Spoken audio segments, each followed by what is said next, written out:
नमस्कार, आप देख रहे हैं सत्ता की परख।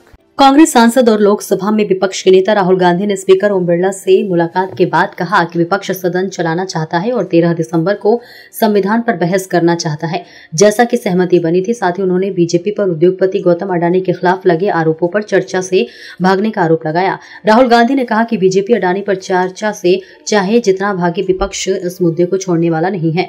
राहुल गांधी ने स्पीकर ओम बिरला के साथ अपनी मुलाकात का हवाला देते हुए कहा कि उन्होंने बिरला से उनके खिलाफ की गई अपमानजनक टिप्पणी को हटाने का अनुरोध किया है। स्पीकर ने इस मामले को देखने का आश्वासन दिया है। उधर राज्यसभा के सभापति जगदीप धनखड़ के खिलाफ अविश्वास प्रस्ताव को लेकर बीजेपी धनखड़ के बचाव में विपक्ष पर हमलावर हो गई है।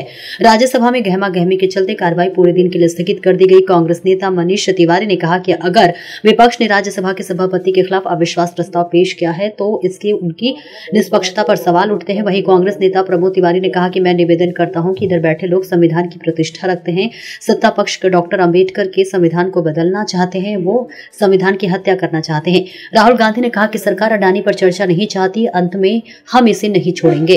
तो वही वे हम पर आरोप लगाते रहेंगे, लेकिन सदन को काम करना चाहिए। कांग्रेस सांसद गौरव गोगोई ने लोकसभा में मणिपुर की बिगड़ती स्थिति का मुद्दा उठाते हुए पूछा कि प्रधानमंत्री नरेंद्र मोदी मणिपुर कब जाएंगे और गृह मंत्री अमित शाह सदन को स्थिति से निपटने के लिए उठाए जा रहे कदमों से कब अवगत कराएंगे। गोगोई ने बीजेपी पर जॉर्ज सोरस का मुद्दा उठाकर सरकार की नाकामियों को छिपाने का आरोप भी लगाया। वहीं वाणिज्य और उद्योग मंत्री पीयूष गोयल ने जवाब देते हुए कहा कि सरकार मणिपुर की स्थिति पर आवश्यक कदम उठा रही है। उन्होंने कांग्रेस और बाहरी ताकतों के बीच साठगांठ का आरोप लगाया, जिसके कारण देश को नुकसान हो रहा है। पीयूष गोयल ने कांग्रेस और जॉर्ज सोरस के बीच संबंधों का भी आरोप लगाया। पीयूष गोयल ने पूछा कि जॉर्ज सोरस का उनके नेता के साथ इतना घनिष्ठ संबंध क्यों है। केंद्रीय संसदीय कार्य मंत्री किरेन रिजिजू ने राज्यसभा में कहा कि अगर विपक्षी दल उपराष्ट्रपति के पद और गरिमा पर हमला करेंगे तो हम उनका बचाव करेंगे। किरेन रिजिजू यही नहीं रुके और कहा कि विपक्ष की जो भावना है वो ठीक नहीं है।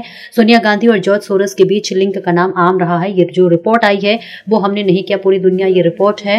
विपक्ष को शर्म आनी चाहिए। रिजिजू ने कहा कि भारत के खिलाफ काम करने वालों के साथ आप तालमेल रखते हैं, जो कि सोरस बोलता है वो आप बोलते हैं। रिजिजू ने कहा कि आप भारत विरोधियों के साथ खड़े होते हैं और आप चेयरमैन के खिलाफ नोटिस देते हो।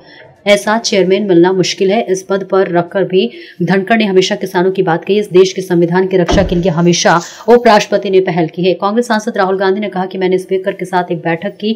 मैंने उनसे कहा कि मेरे खिलाफ की गई अपमानजनक टिप्पणियों को हटा दिया जाना चाहिए। स्पीकर ने कहा कि वह इस पर गौर करेंगे। हमारा उद्देश्य है कि सदन चले और सदन में चर्चा हो, चाहे मेरे बारे में कुछ भी कहे। हम चाहते हैं कि 13 दिसंबर को बहस हो। राहुल गांधी ने जोर देकर कहा कि चाहे उनके बारे में कुछ भी कहा जाए, विपक्ष 13 दिसंबर को संविधान पर बहस चाहता है। उन्होंने बीजेपी पर अडानी मामले पर चर्चा से भागने का आरोप लगाते हुए कहा कि विपक्ष इस मुद्दे को नहीं छोड़ेगा। कांग्रेस नेता मनीष तिवारी ने कहा कि अगर विपक्ष ने राज्यसभा सभापति के खिलाफ अविश्वास प्रस्ताव पेश किया है तो इससे उनकी निष्पक्षता पर सवाल उठते हैं। उपराष्ट्रपति राज्यसभा के निर्वाचित या मनोनीत सदस्य नहीं होते हैं। वे उपराष्ट्रपति होने के नाते राज्यसभा के पदेन सभापति होते हैं, क्योंकि वे लोकसभा और राज्यसभा दोनों के सांसदों द्वारा चुने जाते हैं। अगर विपक्ष पक्षपात और पूर्वाग्रह के आधार पर उनके खिलाफ महाअभियोग प्रस्ताव लाने के लिए विवश है तो ये हमारे विधानमंडलों के लिए निष्पक्ष पीठासीन अधिकारियों के चयन के बारे में बड़े सवाल उठाता है। सियासी जानकारों का कहना है कि सभापति जगदीप धनखड़ ऐसे पहले उपराष्ट्रपति हैं जिनके खिलाफ अविश्वास प्रस्ताव लाया गया है। उपराष्ट्रपति की कार्यशैली को लेकर विपक्ष हमेशा सवाल उठाता रहता है। 16वीं लोकसभा के दौरान जगदीप धनखड़ ने जिस प्रकार संसद कार्रवाई के दौरान सांसदों को निलंबित किए जाने की कार्रवाई से उनकी छवि प्रभावित हुई है।